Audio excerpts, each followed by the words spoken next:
भाजपचे आमदार शिंदे गटाचे पदाधिकारी गोळीबार होतो पोलीस ठाण्यामध्ये उल्हासनगरमध्ये कसं पाहताय?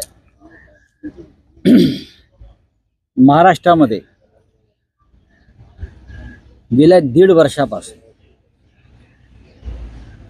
माफिया आणि गुंडांचं राज्य सुरू आहे.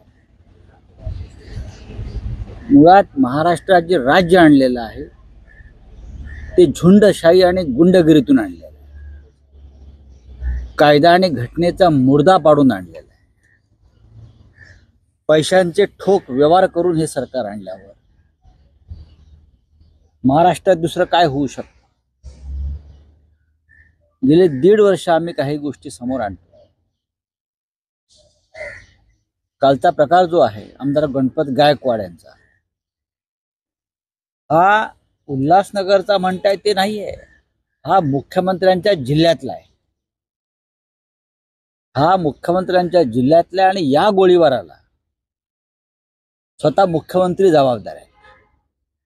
मी गणपत गायकवाड आमदार यांचं निवेदन ऐकलंय. ते त्राग्याने असं म्हणतायत, मी त्यांच्या कृत्याचं समर्थन करत नाही अजिबात. एका लोकप्रतिनिधीनं पोलीस स्टेशनात जाऊन गोळीबार करणं याचं कोणी समर्थन करणार नाही. पण ते सत्ताधारी पक्षाचे आमदार आहेत, भारतीय जनता पक्षाचे. त्यांच्याच पक्षाचे गृहमंत्री आहेत, उपमुख्यमंत्री आहेत. गणपत गायकवाड असं म्हणतायत की मी मनस्तापातून एकनाथ शिंदे यांच्यामुळे हा गोळीबार केलाय. हे त्यांचं स्टेटमेंट आहे. भाजपचे आमदार गणपत गायकवाड असं म्हणतायत, या महाराष्ट्रात जर एकनाथ शिंदेसारखे मुख्यमंत्री असतील तर या राज्यामध्ये फक्त गुन्हेगारच निर्माण होतील.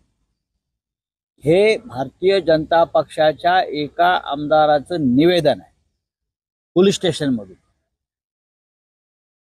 मी गेल्या वर्षभर सांगतोय की मुख्यमंत्र्यांच्या कार्यालयातून, आपल्याला आठवत असेल, मुख्यमंत्र्यांच्या कार्यालयातून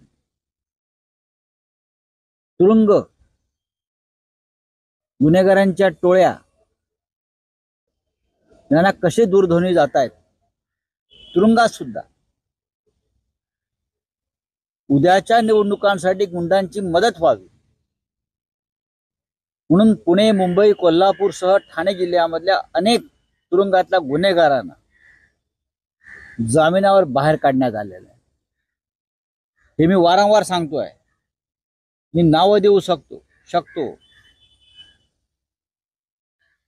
पुण्यामध्ये मी नावं देईन तुम्हाला. 4 प्रमुख गुंडटोळ्यांच्या प्रमुखांना ज्या पद्धतीनं जामिनावर बाहेर काढण्यात आलं ते फक्त राजकारणासाठी. त्यातून एका गुंडाचा खून झाला. मुंबईमध्ये तेच सुरू आहे. महाराष्ट्रातल्या अनेक भागामध्ये गुंड टोळ्यांच्या हातामध्ये कायदा दिलेला आहे की तुम्ही कायद्याचं राज्य वगैरे काय नाही, तुम्ही सांगाल तो कायदा, फक्त आम्हाला निवडणुका जिंकून द्या. महेश गायकवाड कोण आहेत मला माहित नाही, पण त्याच्यावर झालेला, आमदाराने केलेला गोळीबार हा धक्कादायक. कसल्या कायद्याचं राज्य? कुठेच गृहमंत्री आम्हाला कायदा शिकवतात. कोणालाही कायदा हातात घेऊ दिला जाणार नाही. हे काय फक्त शिवसेना, काँग्रेस, राष्ट्रवादी काँग्रेस, म्हणजे खरी राष्ट्रवादी काँग्रेस यांच्या बाबतीतच आहे का? कुणालाही कायदा हातात घेऊ दिला जाणार नाही. एका आमदारांना गोळीबार करून सुद्धा मुख्यमंत्र्यांचं निवेदन नाही. गृहमंत्र्यांची भूमिका स्पष्ट नाही. अजित पवार म्हणतात मी गृहमंत्र्यांशी चर्चा करीन. हे काय फक्त गृहमंत्र्यांशी फक्त चर्चा करणं इतपत हे प्रकरण सौम्य आहे का? सामान्य जनतेने अशा प्रकारे कायदा हातात घेतला असता आणि तो जर एखाद्या विरोधी पक्षाचा कार्यकर्ता असता तर एव्हाना त्याला विना चौकशी फासावर लटकवला असता. पोलीस आमच्या दारामध्ये येतात, आमच्या कार्यकर्त्यांना तडीपार करतात, खोटे गुन्हे दाखल करतात. तुमच्या जिल्ह्यात काय चाललंय? तुमच्या जिल्ह्यामध्ये माफियांचं राज्य चाललंय. नागपूर असेल, ठाणे जिल्हा असेल, मुंबई असेल, पुणे जिल्हा असेल, राजकीय स्वार्थासाठी, राजकारणासाठी, निवडणुका जिंकण्यासाठी गुन्हेगारांना, माफियांना तुरुंगातून सोडवून त्यांना संरक्षण देऊन आपल्या राजकीय विरोधकांवर त्यांनी सोडलेलं आहे. हे चित्र महाराष्ट्राचं अत्यंत भयावह आहे. आता माझ्या निवेदनानंतर गृहमंत्री वक्तव्य करतील बरं का, त्यांना तोंड आहे का? आजच्या प्रकारानंतर त्यांना तोंड आहे का? या भाजपवाल्यांना काय चाललंय या राज्यामध्ये? गणपत गायकवाड यांचे निवेदन हे सामान्य माणसानं पूर्णपणे समजून घेतलं पाहिजे की मी मुख्यमंत्री शिंदे यांच्यामुळे गोळीबार केला. ते गुन्हेगारांना पाठीशी घालतायत, ते गुन्हेगारांना मदत करतायत. हे त्या आमदाराचं निवेदन आहे.